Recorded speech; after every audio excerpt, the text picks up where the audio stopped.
Hello guys, আমি এখন তাল নিয়ে চলে এসেছি তালের পিঠে বানাবো বলে। সেই তালটাকে ধুয়ে নিচ্ছি, ধুয়ে নেওয়ার পর ছাড়াচ্ছি। দেখুন, ছাড়িয়ে নেব। এই তালটাকে মাউর বের করে নিচ্ছি।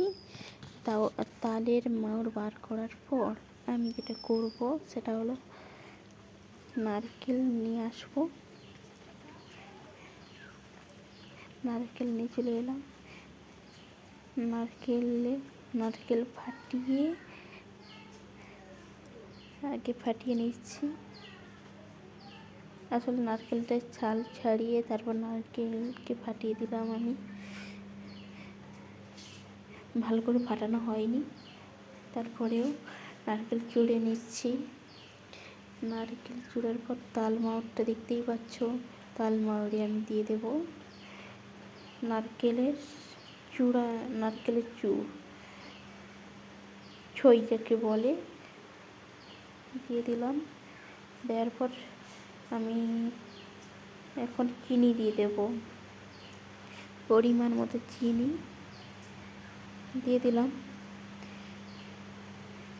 তারপরে আমি লবণ দিয়ে দেব, মিক্স করে দিচ্ছি চিনিটাকে। তো লবণ দিয়ে দিলাম। দেওয়ার পর আমি মিক্স করে নেব। মিক্স করার পর আমি যেটা করব সেটা হলো চাল বাটা। সবাই চাল গুঁড়ি করে কড়া পিঠা করার জন্য আমি চাল বাটা দিয়ে দিচ্ছি। জল দেইনি এক ফোঁটা এই পিঠাতে। তালের মাউর জল ছাড়াই বের করেছি। আপনারা গুঁড়ো করে করতে পারেন, চালের গুঁড়ো করে দিতে পারেন জল। তাল মাউর যা করে মিক্স করে নিয়েছি। নেওয়ার পর যেটা আমি করবো সেটা হলো কড়াইতে কলা পাতা দেব। এই কলা পাতা কেটে নিয়ে এই কড়াইতে দিয়ে দিচ্ছি। দেওয়ার পরে এবারে সব রকম চাল বাটা পিঠের যে আয়োজনটা ওটা কড়াইতে ঢেলে দিলাম।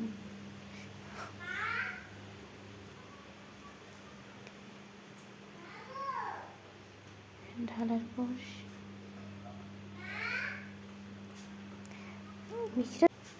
তারপরে সমান করে দিচ্ছি। সমান করার পর আমি উনুনে বসিয়ে দেব। সমান করে দিচ্ছি। এরপর কলা পাতাটা দিয়ে দেব। দিয়ে দিলাম।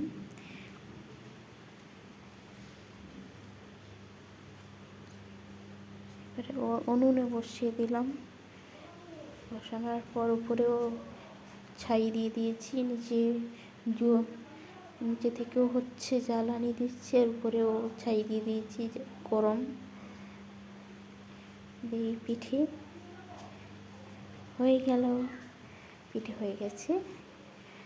একটু ধারে এগুলো একটু কালো হবেই, পড়ে গেছে। মাঝখানে ঠিক আছে। এই দেখো, দেখতে পাচ্ছ স্বাদে বাহার।